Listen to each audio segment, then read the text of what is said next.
पुढे बघा, चांद्रयान-3 बद्दलचा प्रश्न आहे. योग्य विधान दर्शवणारा पर्याय निवडा. आता हा खूप सोपा प्रश्न होता किंवा हा खूप काय म्हणतो आपण त्याला एक्सपेक्टेड मधला हॉटलाईन्स मधला हा पहिला दुसरा प्रश्न असेल, त्यामुळे हा आपल्याला माहिती असणं गरजेचं आहे. याचे प्रक्षेपण 24 ऑगस्ट 2023 रोजी करण्यात आले, तर 14 सप्टेंबर 2023 रोजी हे या चंद्राच्या दक्षिण ध्रुवावर उतरले. आता तुम्हाला या स्टेटमेंटमधनं काय कळतंय? चूक बरोबर हा दुसरी गोष्ट, हे स्टेटमेंट चुकीचं आहे हा तिसरा भाग झाला. पण तुम्हाला याच्यातनं काय कळतंय की इथे डॉट आपल्याला डेटवर फोकस करणं गरजेचं राहील, कारण इथे डेट्स महत्त्वाचे आहेत की आपण कधी उड्डाण केलं, कधी आपण त्याच्या ऑर्बिटल झोनमध्ये घुसलो आणि कधी मग आपण आपली एक प्रकारे सॉफ्ट लँडिंग केली. ठीक आहे, पुढे हे स्टेटमेंट चुकीचं आहे टेक्निकली, पण तुम्हाला कीवर्ड दाखवतोय मी कसे ओळखता आले पाहिजेत. त्यानंतर याचे सॉफ्ट लँडिंग झाल्यानंतर भारत चंद्राच्या दक्षिण ध्रुवावर उतरणारा अमेरिका, रशिया, चीन यानंतरचा चौथा देश ठरला. हे आपल्याला की स्टेटमेंट्स किंवा कीवर्ड्स बघायला मिळतात. मग इथे काय कळतंय? दक्षिण ध्रुवावर उतरणारा आपण तर टेक्निकली पहिले आहोत आणि ओव्हरऑल चंद्रावर उतरणारे आपण चौथे आहोत, त्यामुळे हे सुद्धा स्टेटमेंट चुकीचं आहे. प्रश्न आला तर ह्या अँगलने येणार.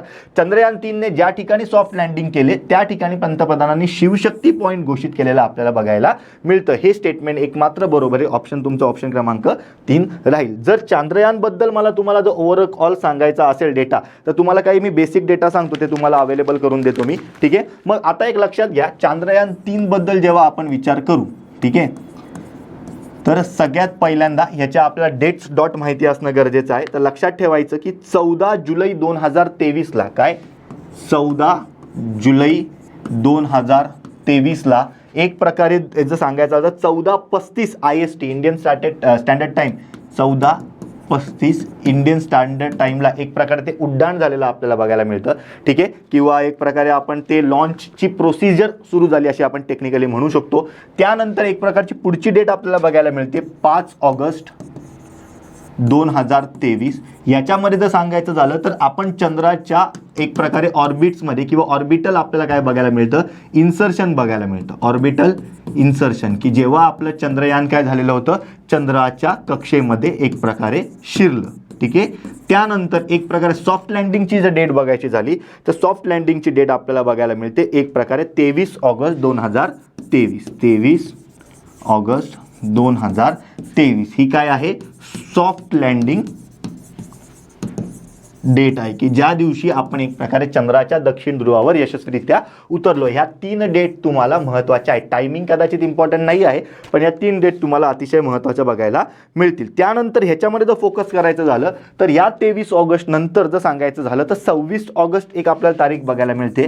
26 ऑगस्ट 2023 रोजी जी काही आपली सॉफ्ट लँडिंगची जी साईट होती, या साईटला पंतप्रधान नरेंद्र मोदींनी शिवशक्ती पॉईंट, ठीक आहे, शिवशक्ती पॉईंट असं घोषित केलेलं आपल्याला बघायला मिळतं. आता याचाच अर्थ काय? आणि त्याच वेळेस अजून एक घोषणा झाली की आपल्याला त्या साईट्सबद्दल सुद्धा माहिती पाहिजे. मग जेव्हा जेव्हा या साईट्सवर फोकस करू तेव्हा आपल्याला काय कळतं की चांद्रयान, ठीक आहे, जे आपण 1 पाठवलेलं होतं 2008 ला, त्यानंतर चांद्रयान 2 जे आपला त्याचा ॲक्सिडेंट झालेला होता, जे आपण 2019 ला पाठवलेलं होतं, आणि चांद्रयान 3 जे टेक्निकली सांगायचं झालं तर आपण 2023 ला पाठवलं. मग चांद्रयान 1च्या पॉईंटला जवाहर पॉईंट म्हणून ओळखलं जातं. ठीक आहे, जे पंडित जवाहरलाल नेहरू यांच्या नावाने एक प्रकारे आहे. चांद्रयान 2ची जी ॲक्सिडेंट साईट आहे, ठीक आहे, आता पहिल्या पॉईंटला म्हणजेच काय चांद्रयान 1 जे आहे हे टेक्निकली त्याने लँडिंग नव्हतं केलं, सॉफ्ट लँडिंग, पण त्याने ते 10 वेळा म्हणजे एक प्रकारे आढळलेलं होतं आणि त्याला आपण काय म्हणतो? हार्ड लँडिंग असं म्हणतो. ही काय होती? आपली सॉफ्ट लँडिंग होती. ठीक आहे, आणि सॉफ्ट लँडिंगच्या पॉईंटला जसं नाव दिलंय तसंच इकडच्या आपण हार्ड लँडिंगच्या पॉईंटला एक प्रकारे काय नाव दिलेलं बघायला मिळतं? तर जवाहर एक नाव दिलेलं बघायला मिळतं. चांद्रयान 2चा जिथे ॲक्सिडेंट झाला तिथे जर सांगायचं झालं तर त्याला तिरंगा पॉईंट असं एक प्रकारे पंतप्रधान नरेंद्र मोदींनी आपल्याला सांगितलेलं किंवा घोषित केलेलं बघायला मिळतं. आणि चांद्रयान 3चं जिथे सॉफ्ट लँडिंग झाली, ठीक आहे, इथे आपल्याला काय केलेलं बघायला मिळतं? त्या साईटला त्यांनी शिवशक्ती पॉईंट हे एक प्रकारे नाव दिलेलं आहे. ठीक आहे, हे लक्षात ठेवणं तुम्हाला गरजेचं आहे. आणि हा जर पॉईंट सांगायचा झाला तर हा एकूण एक प्रकारे जे साऊथ पोल आहे, म्हणजे चंद्राच्या आपण साऊथ पोलवर पोहोचणारे, समजा हा नॉर्थ पोल होता आणि सर्वच्या सर्व आत्तापर्यंत जे काही गेलेले होते ते एक प्रकारे ते इक्वेटर जवळ किंवा नॉर्थ पोलमध्ये गेलेले देश बघायला मिळतात. परंतु जेव्हा आपण पहिलं चांद्रयान पाठवलेलं होतं तेव्हा आपल्याला काय कळालं होतं की चंद्राच्या विरुद्ध बाजूला म्हणजे साऊथ पोलच्या रिजनला टेक्निकली काय आहे सांगायचं झालं तर पाण्याचा आपल्याला अवशेष आढळलेला होता. मग त्या दृष्टीने आपण चंद्रात जे काही आपल्याला बघायला मिळते की चंद्राचं जे साऊथ पोल आहे या साऊथ पोलपासून 600 किलोमीटर अंतरावर एक प्रकारे ही सॉफ्ट लँडिंग केलेली बघायला मिळते आणि मग त्यालाच आपण शिवशक्ती पॉईंट हे दिलेलं होतं. हे सॉफ्ट लँडिंग सुद्धा महत्त्वाचं आहे आणि मग जेव्हा आपण सॉफ्ट लँडिंग केली तेव्हा एक प्रकारे आपण चंद्राच्या दक्षिण ध्रुवावर जाणारे ओव्हरऑल जर सांगायचं झालं तर ओव्हरऑल चंद्रावर एक प्रकारे आपण चौथे देश ठरलो की ज्यांनी सॉफ्ट लँडिंग केलेली आहे. आणि साऊथ पोलवर जर सांगायचं झालं तर साऊथ पोलपासून जे 600 किलोमीटर लांब आपण जे काही सॉफ्ट लँडिंग केलेली आहे ते आपण करणारे जगातले पहिले देश ठरलेलो बघायला मिळतं. त्यामुळे हे बेसिक आपल्याला माहिती असणं इथे गरजेचं राहील. त्यानंतर एक प्रकारे हे जे काही चांद्रयान गेलेलं होतं या चांद्रयानसाठी आपण असं करूया की कधी कुठून ते लॉन्च करण्यात आलं तर लक्षात ठेवायचं SDSC, ठीक आहे, सतीश धवन स्पेस सेंटर इकडनं ते आपल्याला काय झालेलं बघायला मिळतं, लॉन्च झालेलं बघायला मिळतं. आणि कुठल्या एक प्रकारे व्हेइकलच्या माध्यमातून ते लॉन्च करण्यात आलेलं होतं तर LVM-3 हे एक प्रकारे त्या सॅटेलाइट लॉन्च व्हेइकलचं नाव आहे ज्याला जुन्याच एक प्रकारे GSLV मार्क किंवा मार्क आपण जे काय म्हणतो 3 या नावाने एक प्रकारे ओळखलं